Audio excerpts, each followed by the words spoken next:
क्या दीपिका पादुकोण को बॉलीवुड के एक्टर्स डायरेक्टर्स सारे बॉयकॉट कर रहे हैं? कुछ टाइम पहले दीपिका पादुकोण और संदीप रेंगावाडी की एक कंट्रोवर्सी चल रही थी। उतनी बड़ी कंट्रोवर्सी से निकलने के बाद संदीप ने ये कहा था कि वो दीपिका पादुकोण की जो डिमांड्स हैं उनको फुलफिल नहीं कर पा रहे हैं।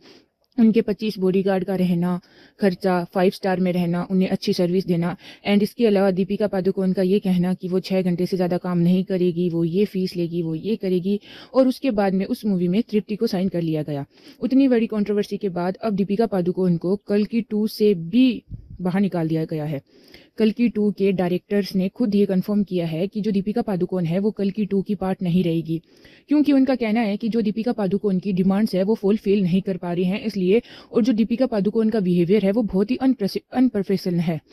एंड इसी बात पर ये जो पोस्ट है इसका रिप्लाई देते हुए दीपिका पादुकोण ने भी SRK के साथ ओम शांति ओम के टाइम की एक फोटो को अपलोड किया, एंड वहां पर भी उन्होंने ये कहा कि वो पिछले कुछ टाइम से बहुत, तो वहां पर दीपिका पादुकोण इनडायरेक्टली ये बोलना चाहती है कि जो कल की मूवी के साथ उनका जो एक्सपीरियंस था वो बहुत ही ज़्यादा बुरा था। इनडायरेक्टली वो कहीं ना कहीं इस पोस्ट में ये कहना चाहती है।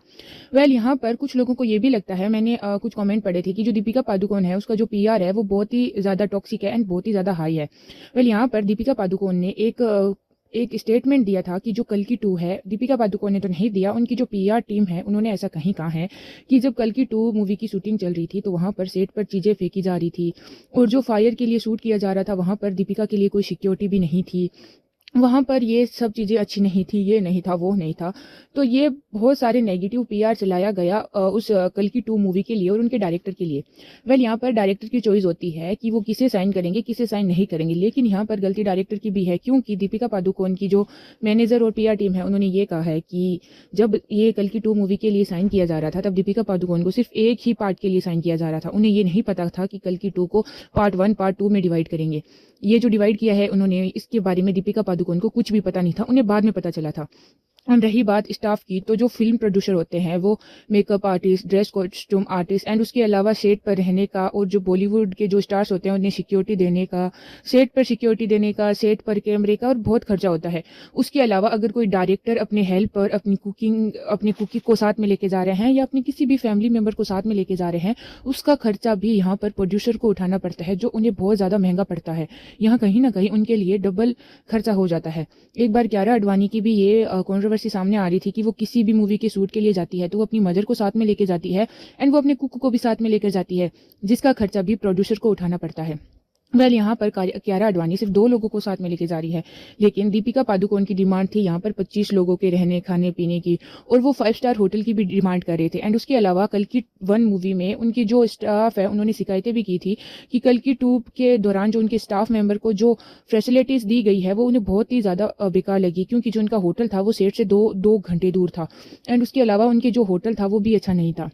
ऐसे कुछ स्टेटमेंट भी उस मूवी की शूटिंग के दौरान आए थे। यहाँ पर अचानक से दीपिका पादुकोण को कल्कि 2 मूवी से बाहर निकाल देना कहीं ना कहीं इनडायरेक्टली ये इस वे में साउंड करता है, क्योंकि पहले भी दीपिका पादुकोण को संदीप रेंगा ने मूवी से बाहर निकाल दिया, एंड उसके बाद में कल्कि 2 से भी मूवी से बाहर निकाल देना ये कहीं ना कहीं इस तरफ इशारा करता है कि जो बॉलीवुड के एक्टर्स डायरेक्टर्स है वो दीपिका पादुकोण को बॉयकॉट कर रहे हैं। कुछ लोगों को तो ये भी लग रहा है कि संदीप रेंगावाडी के कारण ही दीपिका पादुकोण को कल्कि 2 से बाहर निकाला गया। यहाँ पर डायरेक्टर को सोचना चाहिए, वो किसी भी मित्रता या किसी भी डायरेक्टर के लिए अपना एक्टर या अपना फायदा नहीं छोड़ सकते। यहाँ पर आप अचानक से किसी नए फेस के साथ शूटिंग कर रहे हो तो उसमें आपको बहुत ज़्यादा दिक्कत होगी। यहाँ पर किसी और डायरेक्टर का नहीं, आपको अपना सोचना चाहिए। एंड इसके अलावा दीपिका पादुकोण की बहुत पहले की एक कॉन्ट्रोवर्सी भी सामने आ रही है कि रेस 2 के जो डायरेक्टर थे उनका और जो दीपिका पादुकोण है उनके बीच में एक बहुत बड़ी कॉन्ट्रोवर्सी हो गई थी, एंड उसके बाद में जो रेस 2 के डायरेक्टर थे वो दीपिका पादुकोण पर उन्होंने केस भी किया था। रेस 2 की शूटिंग चल रही थी, उस दौरान दीपिका पादुकोण ने ये जवानी है दीवानी की भी शूटिंग के लिए वो उन्होंने साइन किया था, उन्हें वो मूवी भी करनी थी। तो इस बात पर रेस 2 के डायरेक्टर ने कहा था कि अगर उन्हें इस मूवी के लिए डेट चाहिए तो वो उन्हें दे देंगे और वो उन्हें जल्दी ही फ्री कर देंगे इस मूवी से, लेकिन बाद में ऐसा नहीं हुआ, डायरेक्टर ने उन्हें डेट नहीं दी। इस कारण दीपिका पादुकोण ने रेस 2 को छोड़ दिया, एंड उन्होंने डायरेक्टर के कॉल भी उठाना बंद कर दिए। एंड उसके बाद में उन्होंने डायरेक्टर को एक मैसेज किया कि उनकी जो मैनेजर है वो उनसे बात करेगी। इस बात से चिढ़कर जो डायरेक्टर है वो ये जवानी है दीवानी के शूट पर भी पहुंचे दीपिका पादुकोण से फेस टू फेस बात करने के लिए। वहां पर उन्होंने दीपिका से बहुत ज्यादा रिक्वेस्ट भी की, लेकिन उसके बाद भी जब दीपिका पादुकोण नहीं मानी तो उन्होंने बॉलीवुड एसोसिएशन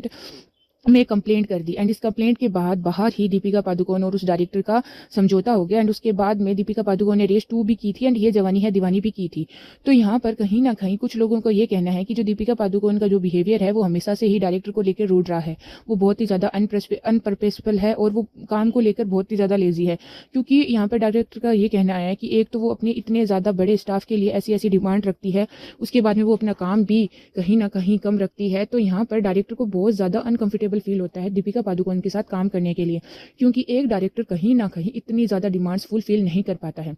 उससे और भी बहुत खर्चा होता है। क्योंकि उस मूवी में और भी बड़े बड़े एक्टर्स होते हैं, साइड कास्ट एक्टर होते हैं और बहुत सारे मेकअप आर्टिस्ट कॉस्ट डिज़ाइनर होते हैं एंड उसके अलावा भी बहुत खर्चा आता है एक फिल्म को बनाने के लिए। अगर ऊपर से उस फिल्म की जो मेन लीड है, जो मेन हीरोइन है, वो इस तरह से बिहेवियर करेगी तो कहीं ना कहीं डायरेक्टर को तो बहुत ज़्यादा कॉम्प्लिकेशन आएगी ही ना मूवी बनाने के लिए। तो यहाँ पर बस इसी बिहेवियर के कारण दीपिका पादुकोण से जो कल की 2 मूवी है वो डायरेक्टर ने साफ साफ मना कर दिया कि जो कल की 2 मूवी है उसका जो पार्ट है वो दीपिका पादुकोण नहीं होने वाली है। क्योंकि उनका ये भी कहना है कि दीपिका पादुकोण ने अब मूवी के बीच में पार्ट 1 शूट होने के बाद में पार्ट 2 में अपनी जो फीस है वो बढ़ा दी है एंड उसके बाद में जो दीपिका पादुकोण की जो पीआर टीम है वो नेगेटिव में उस मूवी के लिए कैंपेन चलाने लगी है। जैसे उस मूवी में उन्होंने तृप्ति डुमरी के लिए कैंपेन चलाई थी कि जो तृप्ति डुमरी है इस मूवी में बहुत ज़्यादा वियर्ड, बहुत ज़्यादा बोल्ड सीन है, इसीलिए इस मूवी को दीपिका पादुकोण ने करने से मना कर दिया एंड इसलिए बाद में डायरेक्टर ने तृप्ति डिमरी को लिया क्योंकि तृप्ति डिमरी ऐसे रोल्स में कंफर्टेबल होती है। तो इसलिए दीपिका पादुकोण ऐसे रोल में कंफर्टेबल नहीं थी, इसलिए दीपिका पादुकोण ये मूवी नहीं कर रही, उन्होंने ये मूवी छोड़ दी। ऐसे कर करके उन्होंने बहुत सारा नेगेटिव पीआर करवाया था तृप्ति डिमरी को लेकर एंड बाद में डायरेक्टर ने आके ये कहा था कि इस मूवी में ऐसा वैसा कुछ नहीं है, दीपिका पादुकोण की जो पीआर टीम है वो बहुत ही ज़्यादा नेगेटिव वाइब दे रही है। एंड अगर हम इस मूवी की बात करें तो यहाँ पर दीपिका पादुकोण की जो पीआर टीम है उन्होंने ये नेगेटिव पीआर स्टार्ट कर दिया कि जो कल की पार्ट 1 की मूवी की शूटिंग के दौरान वहाँ पर लोगों का जो बिहेवियर था वो बहुत ही ज़्यादा अनप्रोफेशनल था। वहाँ पर डायरेक्टर एक दूसरे पर चीज़ें फेंकते थे, वहाँ पर सेफ्टी नहीं थी, वहाँ पर स्टाफ को ये नहीं दिया जा रहा था, स्टाफ के लिए अच्छी कुछ भी नहीं था रहने के लिए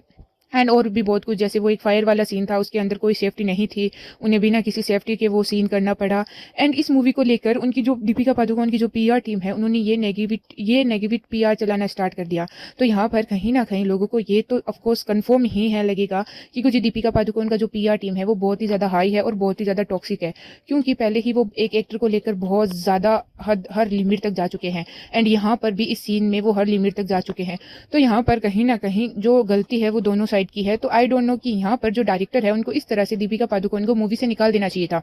एंड दीपिका पादुकोण को भी यहाँ पर इस तरह का पीआर नहीं करना चाहिए था। दीपिका पादुकोण का जो करियर है आई थिंक वो ऑलमोस्ट धीरे धीरे खत्म होता जा रहा है, क्योंकि कोई भी डायरेक्टर इस बिहेवियर के साथ में दीपिका पादुकोण के साथ में बॉलीवुड में कोई भी मूवी नहीं करना चाहेगा।